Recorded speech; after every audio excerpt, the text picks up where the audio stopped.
Hey, friends. Question. Do you need a little bit of fraud to go along with your music? Or do you like your music with your fraud? Either way, stay tuned for today's episode. Are you ready? Let's go.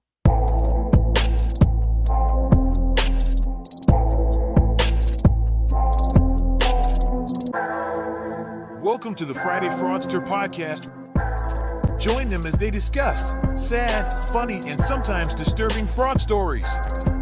Be sure to catch past episodes on your favorite podcasting platform or go to www.fridayfraudster.com.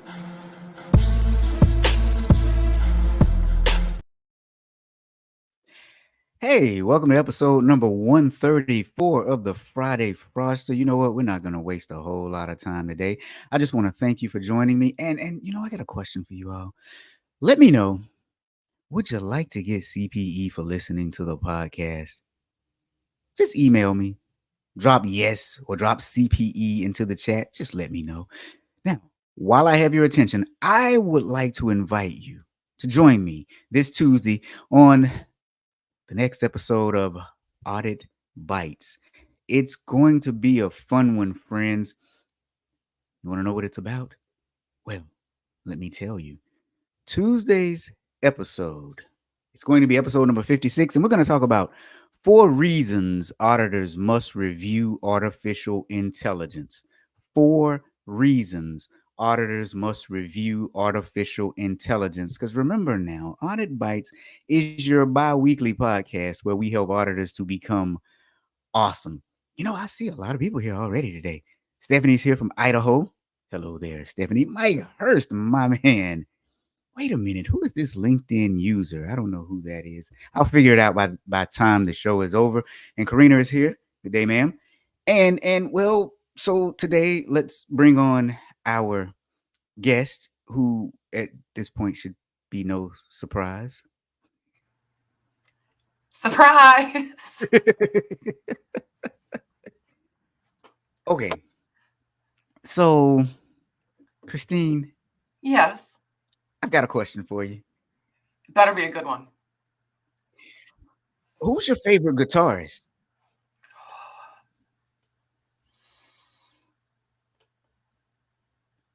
Oh, I just lost his name. I see him, but he's not, I don't think he's like a main. He's more known for his drumming. Dave Grohl. Wait, which band was he in? Foo Fighters, but I'm pretty sure he actually started, he was the drummer for Nirvana. Don't quote me on that. Now I feel like... I think you're right.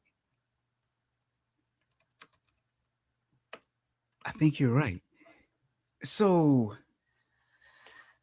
Yes. Christine, Mike is saying happy Friday to you. Now, Brent is saying that's easy. Stephen Stills. Okay. Stephen Stills. Okay, so why is your guy your favorite guitarist?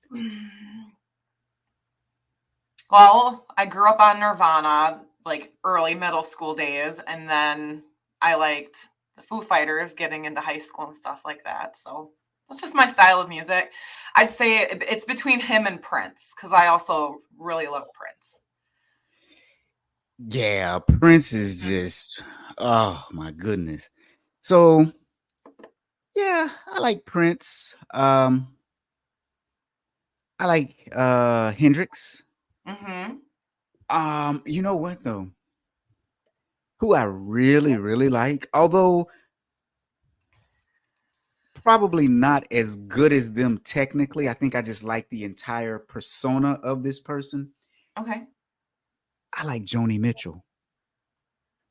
Okay. Yeah. I mean, we're talking like several different types of genres of music is what we're talking about. It's hard, especially when you're crossing genres.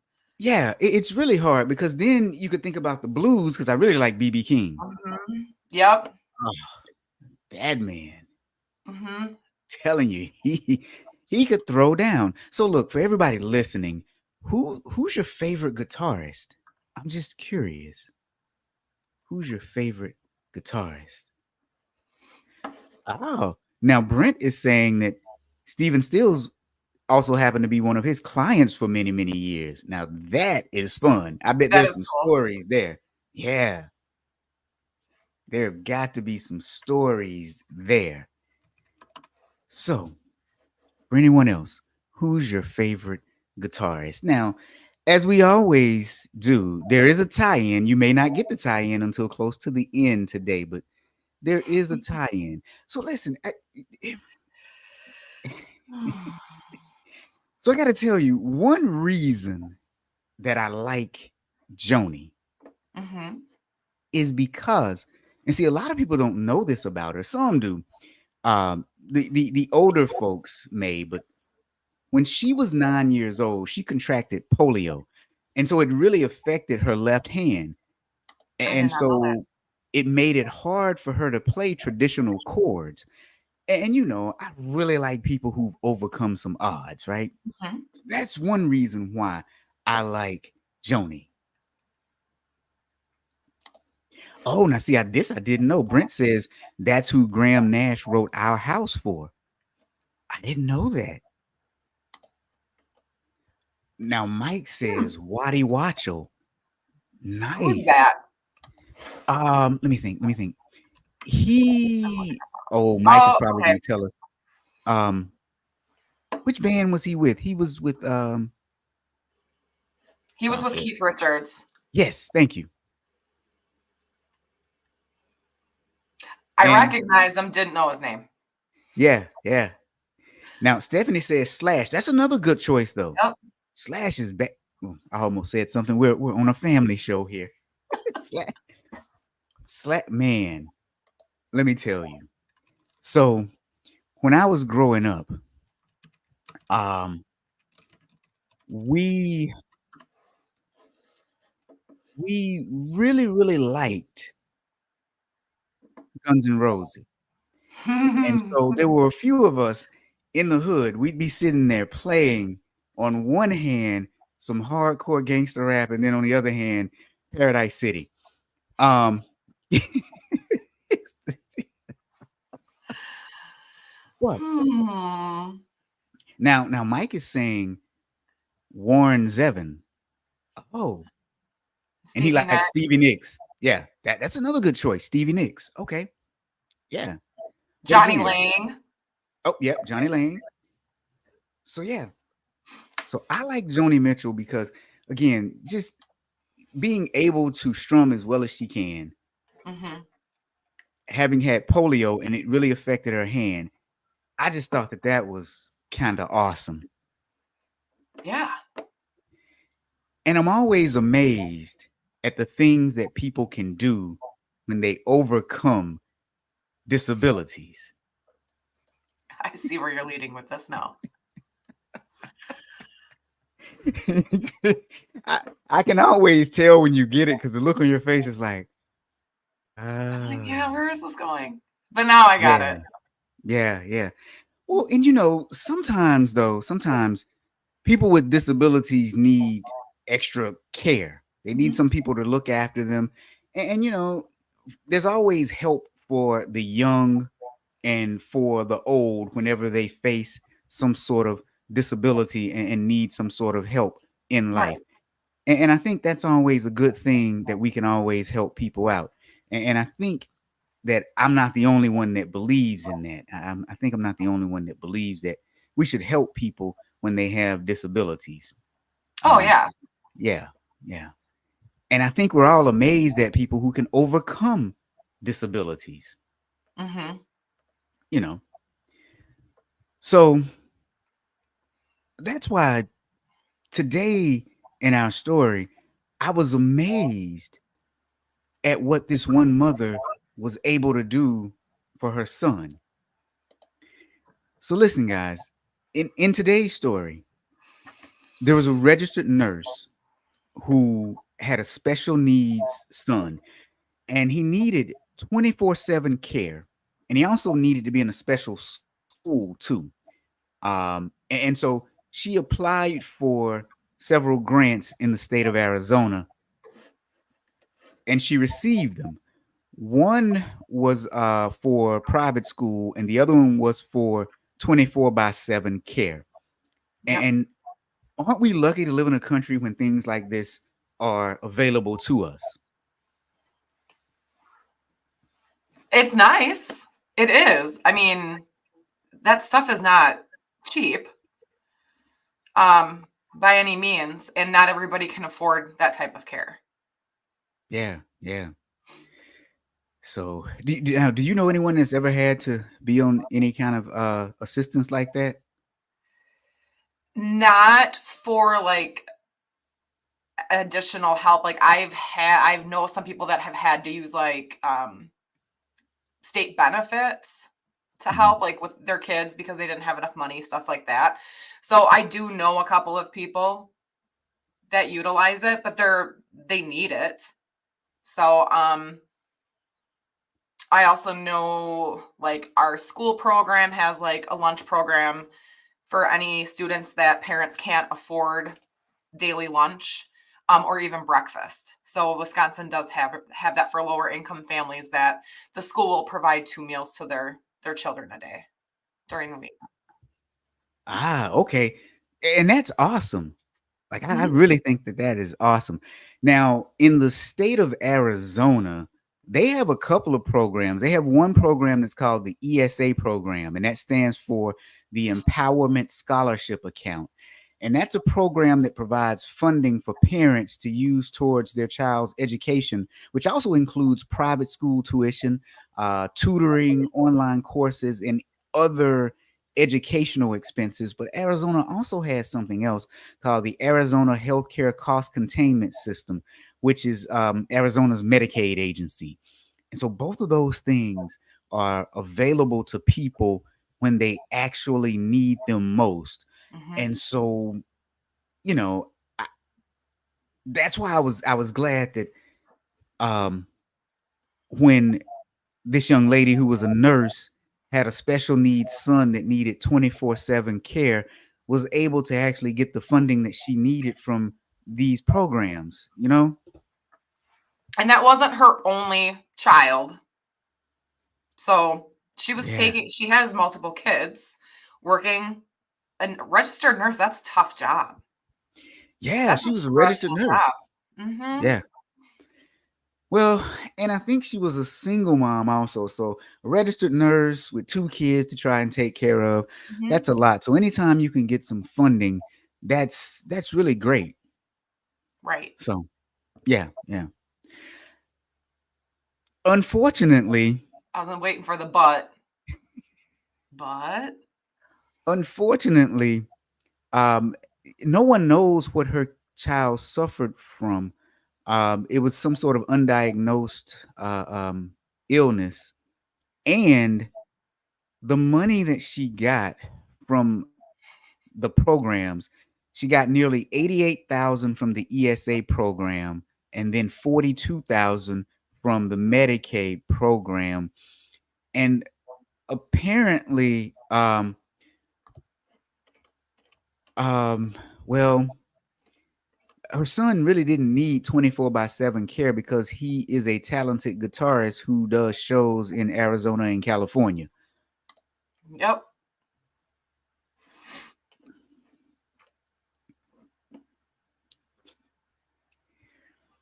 And now he's good enough that they were able to find that on his social media accounts. And we're not Yeah. talking acoustic. It's not like he's an acoustic player. Did you see the genre? What is it? Wasn't it rock? Punk rock. Punk rock. Yeah, yeah. So he's a punk rocker, which I'm guessing takes a lot of coordination, a lot of energy, a lot of effort. And that's not to say that there haven't been others who have come on stage with disabilities, but I don't think those other people needed 24/7 care.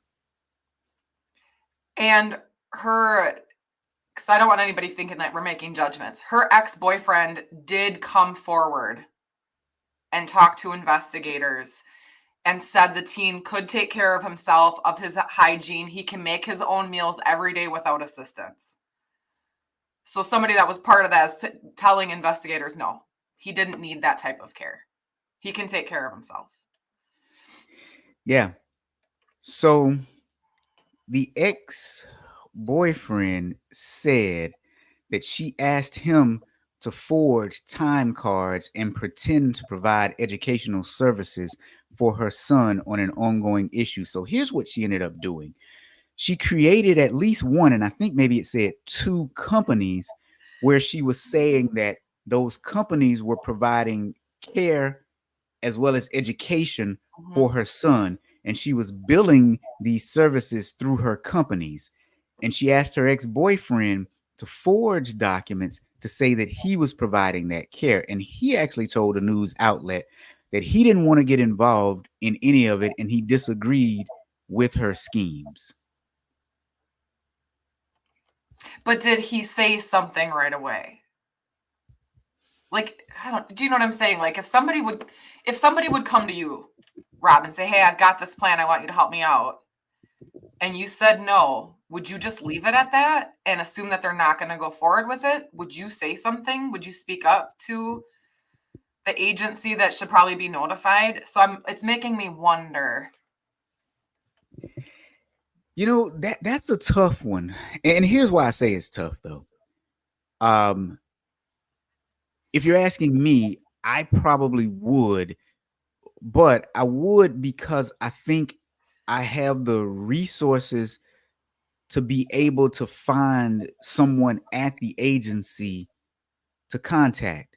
Whereas I could see where some people would be like, ACCCH, what is that? And then they would Google it and then they would see Medicaid, but then you know how a lot of governmental agencies are very difficult to navigate. And so they might just give up. So yeah. And I think it's Stephanie that's saying this. Was it breakup payback? It could be. Because it does. I don't know if it tells us. So her other child that she has is with her ex-boyfriend. But I don't know if it's like a younger, do you know what I'm saying? Like, is it her second kid that's the youngest, that this was her most recent relationship? It doesn't give the details on that.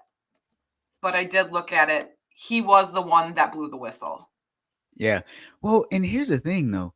Even if it was breakup payback, so you know, it's like one of those things.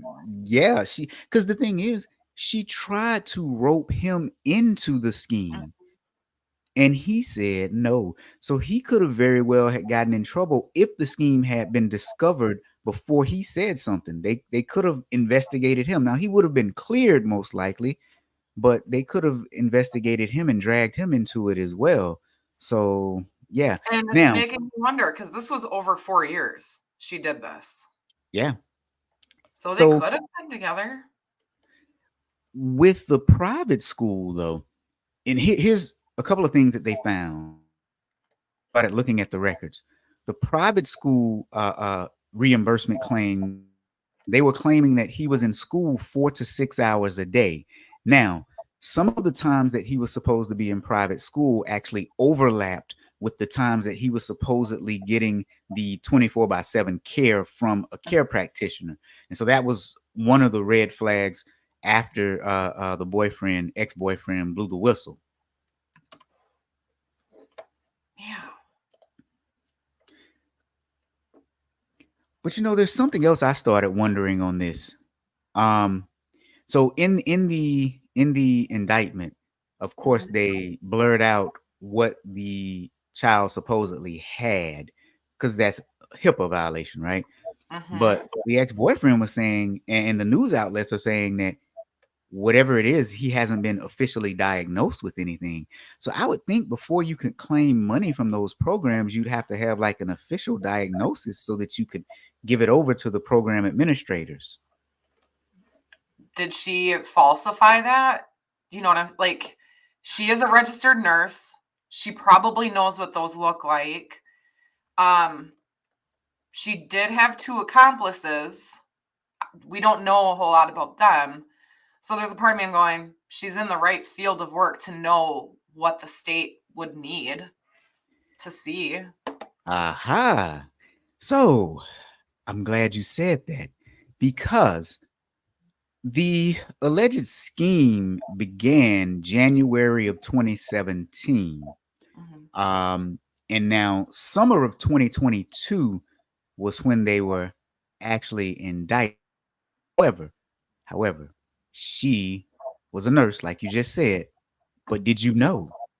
Did you know? And I don't know if you found this too, Christine, but did you know that her license was suspended September 19th of 2018? Oh, I did not know that. I did look her up. She's back to being active. Well, hold on though. Did I miss something? She after the suspension, her license was revoked September 17th of 2019. So you saw that she was active. I'm looking at the Arizona State Nursing Board's website, and it says that her license was revoked. And it was revoked because apparently she was a part of a training company and something was going afoul with the training. There was quite a few documents out there, and I really didn't want to hone in on all of those. But there was something going on with one of the training companies, and that eventually led to a revocation of the license. Oh, I think I might have just found it. Oh. Yeah, you see it now? Mm-hmm. Yeah, very interesting stuff. Yeah, she was a program manager? Program administrator. Program administrator, yeah, yeah, over this training program for nurses. Um, One of the news outlets speculated what you just said, though, because she was a nurse, she possibly knew how to forge documents. We still don't know if that was the case or not. But I will say, looking at the indictment, they were charged with 12 counts. So count one was illegal control of an enterprise, and that was the fake company that she set up. Count two was fraudulent schemes and artifacts. Okay. And so was count three. Count four was theft for the $25,000 from the Empowerment Scholarship Award. Count Mm-hmm. five was theft from the Medicaid in Arizona. Count six was fraudulent schemes and practices for, let's see, what was that one for? She uh, um, uh, betrayed her false business in writing. Um, Count seven was fraudulent schemes and practices. So was count eight. So was count nine. Um, oh God. So was count 10. So was 11. How And these were much all time is she different. looking to serve? Say that again. How much time is she looking to serve? I don't know, but what I know is there were 25 counts. And I was like, whoa. Because the total dollar amount was I think 150 or $60,000. So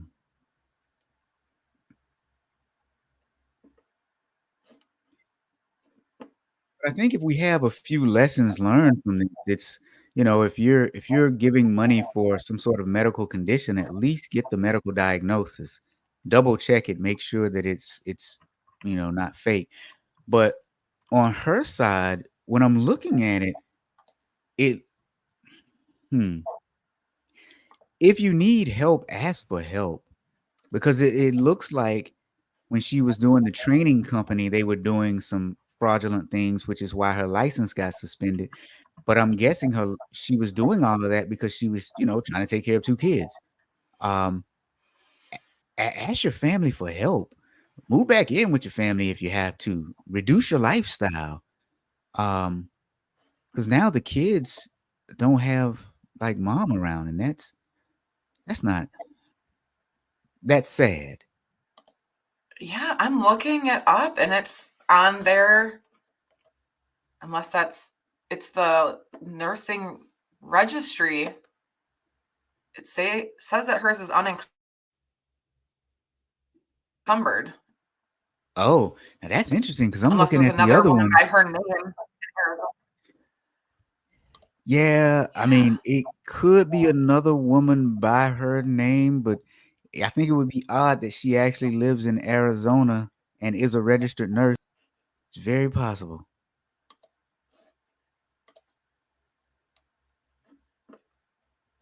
Yeah. Oh, you know what? You know what? I've got that all wrong. The program she was responsible for had its license suspended, Okay. if I'm not mistaken. Hold on. But it says revoked, voluntarily suspended, or suspended. Oh, education nursing program. Sorry. So the program that she worked for had its license suspended. Sorry. Okay. I apologize for that. I read that all wrong. No, that's all right. Um, yeah. Hmm. But yeah, the program got its license suspended, and she was the program manager. So they Yeah. had a suspension first, then they had a revocation. And it looks like it was because the renewal application was deficient and it wasn't submitted using the required documents to correct those deficiencies that they noted. Yeah, well, and then they say that there were also some students who were never registered. Um, and it didn't necessarily say that they paid and weren't registered, but it said that they were never registered and they should have been. Um, oh, never mind. Here it is. Yeah. Students alleged that they were charged in the program tuition fees and they weren't given the class. The respondent denies this allegation and asserts that the students are making the allegations up and that they had been expelled from the school.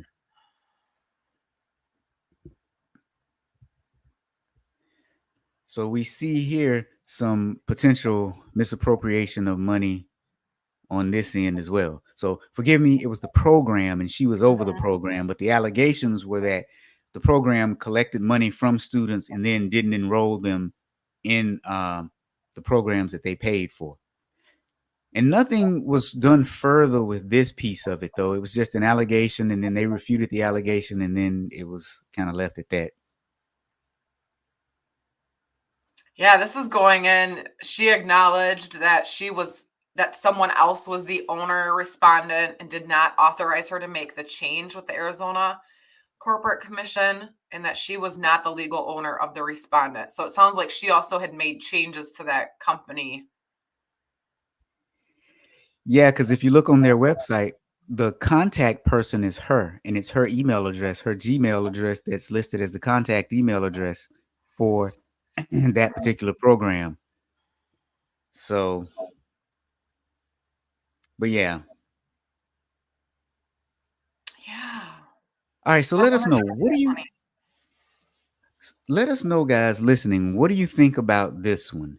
So here we have a young woman who has allegedly abused two programs, one for the benefit of education for a child, and the other for the benefit of healthcare for a child, where allegedly she created two companies to collect money from the state of Arizona in order to provide 24/7 care for her child and tuition for school for her child, but apparently none of that money was used for those purposes. They also said in the indictment that, let's see, the money was used for, let me find it in my notes, you all, and I'll tell you in just 1 minute. Well, darn it, where is it now? Um, oh, This might give a little bit more insight when you're done too. oh, good. They allege that she used it for day-to-day living expenses, retail purchases, Uber rides, Airbnb stays, and other non-educational purposes instead of what it was intended to be used for.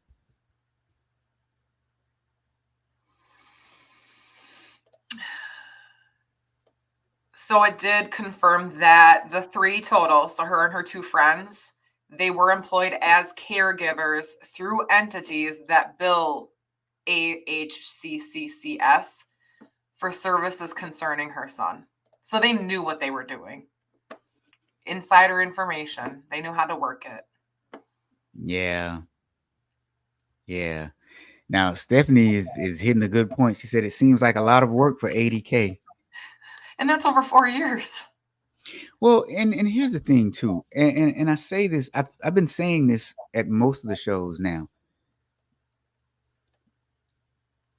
I hmm. While on this one there were no real luxury items, so to speak, she spent them on day-to-day living expenses, so I get that. But ask for help, man. Mm-hmm. Life is hard. We're in a recession right now. There's so many job cuts that have been announced, and if you think about it, it's only like 4 years since the last round of job cuts because of COVID. So I think that there are a lot of people who are willing to band together and help other people. Um, ask for help. Right. I know I've asked a ton of people for help, in the last 4 years, right? I mean, Definitely shows you who your friends are. I mean, she did have 2 friends that helped her, just not well, in the right way. I I didn't mean mean, that kind of help, but yeah, to your point, you are right. She she did ask for help, just not the well, right kind. you know what? You're right. She also asked the ex-boyfriend for help too, and he refused to help her. So I I stand corrected. Oh my goodness. You are right. She did ask for help. But I am with Stephanie. It does seem like a lot for 80K over several years too. And so I'm guessing though, as a registered nurse, they do make fairly good money. So she just needed a little bit, you know, to And I really think it make. depends on where you work too. So my niece is going to school to become a registered nurse. And one of her really good friends is a traveling nurse, and she's like, he makes bank. Yes. She's like, but he travels to different states, so he'll be in Yeah. one state for 2 or 3 months and then travel. And she goes, he doesn't have to spend any of his money because they put you up in a place to stay, so you're not paying rent. She goes, so it's like his food and his cell phone is what his expenses are. Yeah. Traveling nurses do very well. But I guess you can't be a traveling nurse if you have 2 young kids. Right. So yeah. Yeah. Well, and I don't even know how old they were because the one that was traveling to California to play in shows, I'm guessing he had to at least be a teenager. Heck. Well, in part of this specific, the Attorney General's office did state, I mean, it sounds like Arizona might have an issue with the program. Yep. That said that they rejected more than 1,200 reimbursement requests. They suspended 2,200 ESA accounts that involve students already in the public school system, a savings of $20 million. Yeah. So, Yeah. yeah. Well, and so and I think that's why I started mentioning earlier, what are our lessons learned here? Because how did they catch these people and what can they do up front so that they don't have to catch them on the back end? Right. I think if a lot of government agencies, especially with this program, I think if they just took a look at like the PPP program and how hot of a mess that was, and maybe start doing data analytics on who's using your program, how much are they getting, and I know government tends to move slow and they probably don't have the best technology, but investing that $20 million savings into a data analytics program is going to end up probably saving you more. They could call Trent Russell. Mm-hmm. And it's not even like, I don't even want to say like saving money, but getting money into the hands of the individuals that really need it too, making sure you're directing those funds to the people that are in need of those programs and trying to get the fraudsters out, because you know that she's not the only one. And Arizona's not the only program that has fraud issues when it comes to that. It's just you're dealing with a lot of individuals and over a huge area. So, you know what I'm saying? Like different parts of Arizona are different. No different than in Wisconsin. Like Green Bay is completely different than Milwaukee. Milwaukee's completely different than Chicago. So it's how can you get that data from the usage and utilize it to reduce fraud? Yeah, now Stephanie brings up a good point. Cross check the names of recipients with common last names of program providers. Yeah. Hmm. And is it something that even at the level of organization, so like your hospitals, like where she worked, do you need to start relying on those places to also implement controls to help reduce that, like something like this from occurring? Yeah. Yeah. Because this was a small amount, but the 22 million, that's not a small amount of money. Well, I mean, for a state government as a whole, it's not overwhelmingly large, but it's still a lot. Right. I mean, it's money that could be used for something else. Yeah. Yeah. So, I mean, you know how all many right. kids you could feed for a year on $20 million? For a year, you could feed a ton of kids for 10 years on that. Well, Oh, even look at during COVID. I don't think Wisconsin was the only state that did it, but during COVID, parents could drive to the school. They had paper bags. Like they ended up giving free lunch to our kids for probably 2 to 3 years around COVID. yeah. Like even when Yeah. they went back. Um, so yeah, hot lunch isn't cheap, No. especially when my kids sneak cookies. And it's real crazy because I remember when I was a kid, lunch, I paid $1.25 for lunch. Or maybe no, it was like $1.25 in elementary school. Ours ours isn't bad. It's $3.25. And then the kids get two options of the meals that they want, but then they have like a la carte items. Mm-hmm. And that's where the kids get me. Because they'll grab cookies. And then they'll be like, well, I grabbed two cookies because my friend wanted a cookie. Oh, because it's charged to your account now. Oh, so I have to go in and I have to kind of like load their student account. So I'll get like Gotcha. an email or a phone call when their balance is under $5. I gotta make sure I hit that account really fast for my high schooler. Because I'm pretty sure like once she's like negative like $5 or $10, like I think they refuse her food at her age because she's a high schooler. Yeah, Uh, yeah, there you go. however, like they don't do that for the middle school and the elementary school kids. Yeah, when I was in school, you had to have the cash, and if you didn't have the cash or if somebody tried to take your money, you sometimes you'd have to fight for your life because if you didn't have your lunch money, you just didn't eat. Now Stephanie is saying that middle school is about $5 a day now. Yeah, no, ours is 325, and that comes with like an actual entree side and they're like milk or whatever. The kids don't seem to complain about it, so they don't ask about packing lunch, but yeah. Oh, $5 a day? Yeah, Whew, that's insane. That's that we, is. yeah, Because yeah. that would be for my two kids, that would be what, 50? Yeah, $50 a week. And right now I probably put in like $50 in each of their accounts every 3 to 4 weeks. Lucky you. So, all right, guys, today we have someone who has allegedly defrauded two programs for individuals with special needs in the state of Arizona. One was for 24/7 care for her child, and the other one was for tuition for school. And allegedly, she set up fake companies to provide fake services. And the son is apparently a very talented guitarist in a rock band who tours in California and Arizona. And that's one way that they kind of found out that it was fraud. But also, the ex boyfriend told and blew the whistle as well. Anything else with this one, Christine?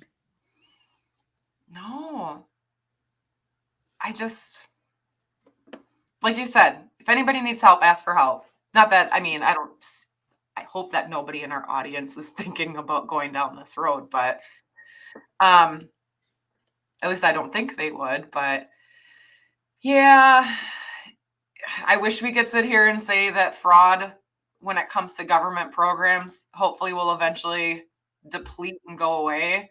But I think that's like asking for world peace at the same time. It's gonna be out there constantly. Um, it's just how the government, how can they stay ahead of it for some of these scams and deter it. Yeah, and I don't know if they can based on the way the infrastructure is. It's almost as if for them it's okay to catch it on the back end and they're just fine with that. So, all right. So listen, guys, if you come across a story that you'd like for us to talk about, send it to me or Christine. We'd be glad to see it, glad to talk about it. And if there is nothing else except for Brent saying that world peace might come first, yeah, yeah. They're both So, pretty big asks. yeah, yeah, yeah. Jeez. So, if there's nothing else, we'll see you all next week. See ya.